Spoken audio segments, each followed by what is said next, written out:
So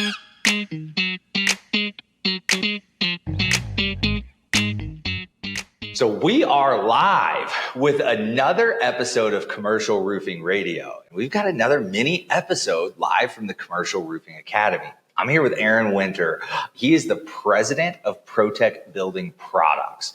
They supply really everything you need, and they manufacture and supply everything you need for your commercial roofing business. This guy is amazing. He's the man. He comes out to things like this all of the time because he's known so well and he has so much knowledge and so much to give to you in the commercial roofing industry. Thank you for thank you for being here today, man. Thank you for having me. Yeah. So how's it been going here at the Commercial Roofing Academy? Tell us a little bit about it. It's going great. I arrived yesterday. I think it's a little bit smaller of a class than we normally have, but good attendance, good participation, and Commercial Roofers Academy is always a very special event. What they're attempting to do at the CRA is very cool and something that I think is lacking in the industry. Oh, absolutely. I was telling Steve Patrick yesterday on his interview that I've learned a lot just from being here. And I've been in the commercial roofing. I've done 8-figure commercial roofing jobs. I've been in the commercial roofing industry all my life. And you pick stuff up. And amazing people like Aron Winter here. So where I like to get started with this is a mini episode, so we don't have our questions at the end. I'm sorry. I don't get to stump you right now. You don't get a chance to win $1 million. But I like to get started with how you got into the roofing industry. It's kind of a weird one to get into. Now, you're a different side of it as a manufacturer, as a supplier. But let me know, how'd you get into it? So I grew up in the industry. I actually went to work for ProTech full-time when I was 16. Oh, wow. Yeah, I started as a laborer, and then my senior year of high school, I had half days. Yep. So I was actually able to start mixing. So I ran my own acrylic mixing station for about 2 years, and then graduated high school and was actually dating a girl that grandparents lived in California and accidentally sold my first job in Indio. And accidentally. Yeah. So they were like, hey, we don't have a sales rep right now in Southern Arizona. Would you be interested in trying sales? Did not want to do sales. Didn't think I could do sales. And so the way I approached it was I got very technical. And got into the spec writing portion and really tried to drive some work for contractors, and then worked up from there. Ended up managing a couple of sales guys, a couple of independents, and then moved into obviously the current position I'm in now. Wow. That's an impressive background. So are you from that Arizona? I was born and raised. Born and raised. Awesome. Arizona. A lot of people don't automatically think of it as like this roofing area, this roofing industry, but it's a lot different. It is. Right? Arizona is a huge roofing market, believe it or not. We don't deal with the snow that Colorado does or the winds or hurricanes that Florida does. We deal with seriously damaging UV rays. That's very hard on the building envelope. Arizona is also a huge foam and coatings market. So that's what we manufacture. We do the acrylics, and then we manufacture and distribute polyurethane foam and silicone as well. And man, a good portion of the new commercial specs that come out are actually spray foam roofs. Which is not common. Not common. I mean, I say that you sell or manufacture everything you need for a commercial roof. It's because, foam and coatings is everything you need. If it's a spray foam roof. If it's spray foam roof. Obviously TPO is owns the largest portion of the commercial roofing space. We compete in Arizona and Southern California with TPO on new commercial, and then spread throughout the rest of the country. Coating restorations are huge and becoming even bigger. Coating is huge. What we've seen over the last 2 years with the supply chain and the availability of some products, people's eyes have been opened up to the coating world. I mean, the coating world, it's funny.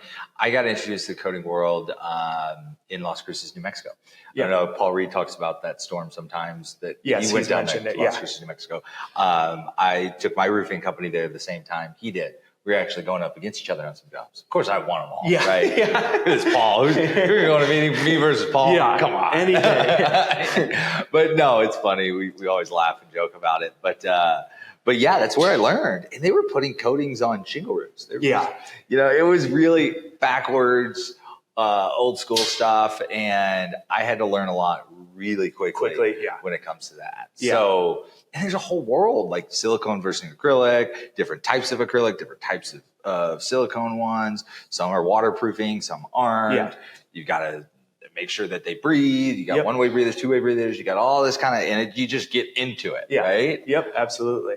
And a big problem with the coatings is, unlike trying to start a shingle crew where you need a bunch of equipment and a bunch of guys, or a TPO or PVC crew where you need lysters and everybody's up on the roof.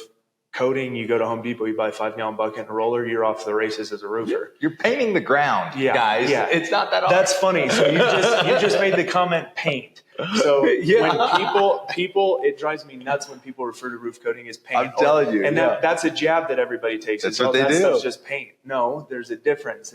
That's why one's called paint, one's called coating. What we're doing with the two are different. One's aesthetics and the other you're actually using mill and dry film thickness to protect what's underneath. I hated it. It was always used against me at every presentation. It's like, so you're going to paint the roof? Yeah. Like, no, I'm going to coat it. Like there's liquid EPDM. It is an EPDM roof. It's just liquefied. It hardens. And, I was always of the argument, and I still today, I would rather have a properly coated metal roof than a brand new metal roof.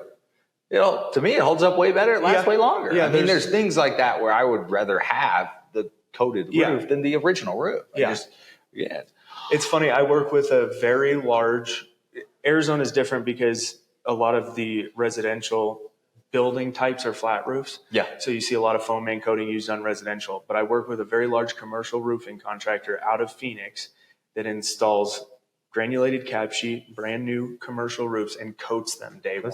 Yeah. It's better. Yeah. It's better. Yeah. It's not, you get the reflectivity. Yeah. And the sun isn't degrading that cap as starting day one. Yeah. That's what you're doing. And that's why roof coatings are not roof systems. You're using the coatings to rejuvenate and restore something that's already there. Yeah. That's why the technical information needed when you're a coatings contractor is so large. Yeah. And because of the perceived ease of application, a lot of the technical stuff gets overlooked. Absolutely. And then in turn gives the coating or paint a bad name. Paint. Yeah. No, I was that guy probably when we first started hiring crews, and it was more so with them. It was like, you're going to charge an outrageous, in my mind, amount of money to put on these roofs. I said, and that's where I had first said, and I said it as a joke to you, but I first said it to them. I was like, you're painting the ground, dude. Yeah. You're going to stand there and paint the ground. Yeah. Are you kidding me? I think my 5-year-old can do that. You're not charging me $1.50 a square to paint the ground. Yeah. But it's so much more than that. And especially if you're spraying it versus rolling it on and then meshing it and washing it first, doing the proper application and procedure, identifying moisture that could be trapped in it underneath. So for the contractors out there that are watching this, like, where's that knowledge base? Do we all just call you? Because there's not. Well, if you're looking for the knowledge base from me, I don't know that I'm the best guy to be looking for.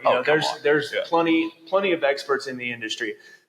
I think the biggest problem with roofing and in coatings, just in general, is a lot of the knowledge is there. It's just tribal knowledge. Yeah, it's not written down. It's not formalized. Correct. I love it. Correct. You get taught how to properly coat a roof while you watch some old guy smoke a cigarette and tell you how to do it. You don't do it by opening a book.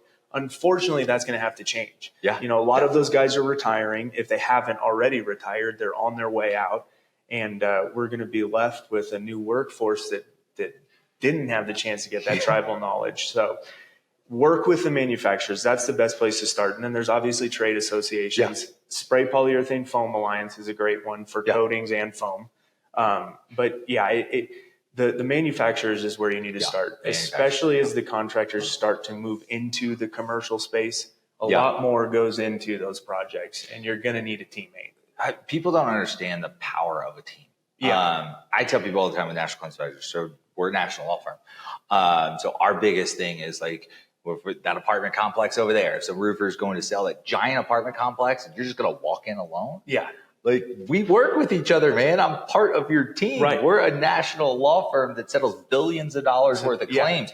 That's typically impressive to those type of business utilize owners. It. I want to go with you to tell them how great you are, because you are great, or else I wouldn't be working with you. Now, the same goes for the manufacturer as well. So it's like, if I'm going into a presentation with a giant complex, you're the first person I call. Yeah, 100%. Aaron, are you available Tuesday, August 1st? Yeah. I need your help, man. Yeah, perfect. Let me add it to my calendar. Because especially when it comes to something like the spray foam and the coatings, because there's so many misconceptions out there at every level. Yeah. You're going to have roofers in there. If this system isn't spec'd for you to offer it, you're doing insurance restoration, you're speccing it out and you're telling them. And you're going up against a guy who's offering TPO tear off. You're going up against a guy who EPDM, all these different roofing systems that they're pushing. So you need to be able to competently and intelligently speak on those roofing systems and the coatings and the spray roof foam system. So what better way to do that than to bring a true expert in there? And if these guys are going to be able to do this, they're going to buy from this guy, and this guy's here to talk about me, not these guys. Yeah. That's powerful. Yeah. That's powerful. 100%. Not to try to book up your calendar flying around the country, close jobs for people, but it's hot in Phoenix right now, so I don't mind a little bit of travel. There you go. Illinois, all these places that probably feel great right now. You guys, call Aaron. We'll give his number later in the show. Call him. He'll come close your jobs for you. But it's powerful. And there's so many different reasons to work with somebody like yourself. Knowledge, like you're here right now with the Commercial Roofing Academy, that you're pushing out the knowledge that you have. Yeah. Is there any competitive advantages to ProTech versus others that you want to cover or anything like that? Yeah, I don't know. I'm not much for tooting my own horn. One of the best things about ProTech, we've been in business almost 35 years. Yeah. And since day one, we've set out with a mission to, if we make a batch of roof coating for a contractor on a Monday, it's the exact same batch on Tuesday, Wednesday, Thursday, Friday, without fail. That is what I set out every day to make sure that all of our employees know. That's what we're doing. We are in the game for consistency. Correct. And honesty. You just talked about me being an expert. I've been doing it a little bit. I know some stuff, but I also know enough to know when I don't know what I'm talking about. There you go. And I will be the first one to admit that, hey, I've never seen whatever's on this roof. We need to slow down. We need to do adhesion tests. Hold on. What about insurance restoration? A lot of the people that watch the show and listen to the show are in the insurance restoration market. Do you get involved in that at all? Do you ever have somebody call up, man, I got this insurance carrier that's not wanting to pay for this. They're saying the coating doesn't need to be replaced with the roof. Like, what the hell? Or the coating goes, Yes. So because of where I'm from, I obviously don't have the storm experience that a lot of the people here have. Hail in Arizona. My whole life, I've seen one huge hailstorm, and it was 2010. What about haboobs? We get sandblasted. That's sandblasted. Yeah, right. Yeah, we do get those. But the insurance world's interesting because that is a world that I don't have much experience in. My experience is just what you said. I'll get calls from contractors. Hey, this carrier is saying that spray foam doesn't count, or coating is this or isn't that. Can you help with that? So that has been my brief look. But you probably offer a solution. You're like, look, I'm not the foremost expert in this. Yes, absolutely. Yeah. Okay, so he's definitely the person to call for that, although he may not be the final conversation. Yes, exactly. Perfect. I might just pass you on to the expert. But that takes a true expert to know what they don't know. Absolutely. The shitty experts are the ones that try to act like it and make stuff up and run and gun and everything else. So if there's anything that you could give advice to anybody wanting to get into commercial, more specifically coatings and spray foam, what would that be? Man, I'm a young guy to be giving out advice. You started at 16. Come on. You're old school. You're like myself. I tell people all the time, I am old school. I am straight up old school. My perfect system to run production is a magnet board, right? And if you're a roofer at home, you're watching this, you laugh because it's probably yours as well. I started out with Nokia push to talk. I'd hand measure roofs. We didn't have GPS. We'd find addresses on MacBooks. I'm old school because I started when I was young. Not because of same goes for you, man. So I guess my only word of advice for guys that are trying to get into commercial work, and I remember this from early on in my sales career, during that transition, it's very easy to get bogged down by the intimidation factor of commercial, right? You're meeting with architects now, you're meeting with Cushman Wakefield, these billion-dollar companies that are managing properties all over the world. It's no different. If you know roofing, you know roofing. So don't get intimidated. Don't get bogged down by too much planning. Do it. And if your first 5 calls on somebody go horrible and you look like a dummy, who cares? Who cares? That's the tax of hopefully climbing the ladder to success. There's a lot more out there. Yeah, absolutely. Even where I'm at now in my career path, I find myself doubting sometimes, and you just got to do it. Just put your head down and charge forward. You'll learn as you go. So I love it. So how do we get a hold of you if we want to work with you or just call you for some advice? So we have obviously got a website, pro-techproducts.com. Wherever you are, it'll have the sales reps information. And then you can obviously call us. Our number's 480-945-7303. Yeah. Sounds good, man. Well, I appreciate you being on the show, man. Yeah, absolutely. Thank you for having me. It's my first podcast. There you go. Number 1. Yeah. We pop Pro-Tech's cherry. Yeah, there you go. So hopefully I didn't do too bad. Yeah. All right, awesome. man. Thank you very much. I appreciate it.